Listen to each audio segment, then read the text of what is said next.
Assalamu alaikum wa rahmatullahi wa barakatuh. Pour la deuxième année du collège, la reproduction sexuée chez les plantes à fleurs, la double fécondation. Alors, nous avons déjà vu que l'observation microscopique d'un grain de pollen montre qu'il renferme deux entérozoïdes en plus d'un noyau de la cellule végétative. Bien sûr, en comparaison avec la reproduction sexuée chez les animaux, on a parlé uniquement d'un spermatozoïde contenant un seul noyau. On se demande bien sûr, ou plutôt la question qui se pose, quel est le rôle de ces deux entérozoïdes, en plus bien sûr du rôle de la cellule végétative. Découvrons bien sûr le rôle de ces deux entérozoïdes et de la cellule végétative. Donc pour cela, notre activité 1 nous demande de déterminer le devenir des graines de pollen après la pollinisation. Vous vous souvenez un petit peu, bien sûr, on a parlé de la pollinisation, c'est-à-dire le dépôt des graines de pollen sur les stigmates, effectivement, du pistil. Donc une fois le grain de pollen est déposé sur les stigmates, il trouve des conditions favorables pour germer, effectivement. Notre grain de pollen va germer, il va donner un tube pollinique qui va s'enfoncer à l'intérieur du style en se dirigeant vers l'ovule, comme vers l'ovaire, bien sûr, renfermant des ovules. On constate aussi qu'il véhicule les deux entérozoïdes, donc le rôle de la cellule végétative, c'est-à-dire germer, bien sûr, et donner le tube pollinique qui permet bien sûr de véhiculer, comme je viens de le dire, les deux entérozoïdes qui se dirigent vers l'ovule.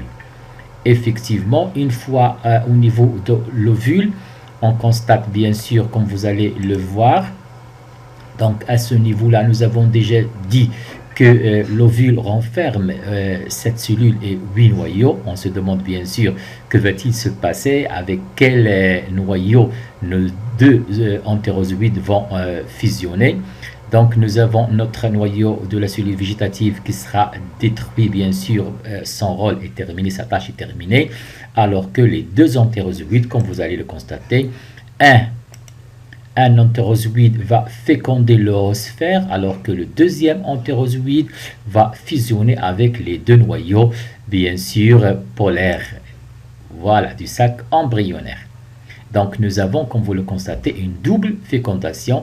La première, c'est-à-dire la fusion entre le noyau de l'entérozoïde avec l'oosphère, ce qui va donner, bien sûr, la cellule œuf, alors que le deuxième noyau de deuxième entérozoïde, bien sûr, va fusionner avec les deux noyaux polaires.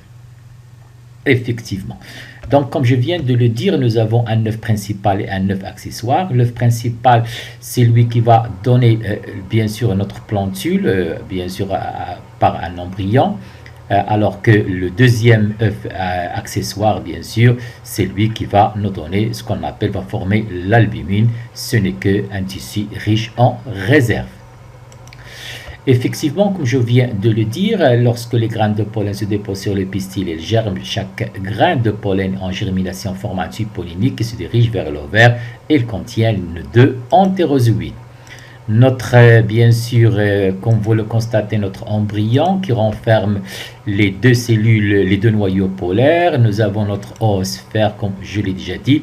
Bien sûr, de part et d'autre de l'oosphère, on retrouve deux cellules qu'on appelle les deux synergies. Alors que les trois cellules de l'autre côté, de l'autre pôle, bien sûr, on les appelle les cellules antipodales. Donc notre tube pollinique pénètre dans l'ovule à travers le micropyle et il traverse le nucelle, comme nous l'avons déjà vu sur notre document animé, pour atteindre le sac embryonnaire. Au niveau du sac embryonnaire, on assiste à un phénomène de la double fécondation. Donc le premier noyau destiné à féconder l'oosphère, ce qui donnera l'embryon à l'origine de la future plantule, alors que le deuxième noyau va s'unir, va fusionner avec les deux noyaux polaires à l'origine de l'albumine, qui fait partie de la graine et qui servira bien sûr, comme on va en parler juste après, généralement à nourrir l'embryon. Ainsi, l'un des entérozoïdes féconde l'oosphère pour donner l'œuf principal, qui est à l'origine de l'embryon. Le deuxième entérozoïde fusionne avec les deux noyaux du sac embryonnaire, donnant l'œuf secondaire à l'origine de l'albumine. Je l'ai déjà dit, l'albumine est un tissu de réserve nutritive de la graine. Alors, Comme nous l'avons déjà vu, bien sûr, le grain de pollen, bien sûr, dans ce cas-là, nous avons au niveau de l'ovaire plusieurs ovules. Donc, nous avons 3 graines de pollen qui, bien sûr, qui germent et dans 3 tubes polliniques qui se dirigent vers l'ovaire. Chacun va se diriger vers un ovule, comme vous allez le constater. Notre double fécondation, nous l'avons déjà vu, bien sûr. Voilà. Une fois la double fécondation a lieu, comme vous allez le constater, on voit très bien que notre fleur commence à se faner. Voilà. Effectivement, ceci bien sûr après la double fécondation, je m'excuse, voilà. On constate bien sûr que notre fleur se fane et flétrisse comme vous le constatez, mais l'ovaire va se développer, va se transformer bien sûr, l'ovaire va se transformer en fruit, alors que bien sûr nos ovules bien sûr fécondés seront transformés en graines contenant les embryons. Voilà. Donc, juste après, bien sûr, on aura la formation d'un fruit contenant des graines. Notre fruit sec qui s'ouvre, bien sûr, comme je l'ai déjà dit, il renferme des graines. Voilà. Effectivement, après la fécondation, les synergies des antipodes dégénèrent. L'ovaire se transforme en fruit, alors que l'ovule se transforme en graine. L'embryon est constitué d'une radicule, d'une tigelle et des 2 cotylédons et d'un bourgeon terminal. Donc, nous avons un document qui représente une coupe longitudinale de graines de haricots observée à la loupe binoculaire. On voit très bien le radicule, notre jeune feuille. Les 2, ils constituent ce qu'on appelle l'embryon, c'est-à-dire la jeune plantule, alors que bien sûr le tégument de protection, et nous avons nos cotylédons qui constituent des réserves nutritives, bien sûr. Merci.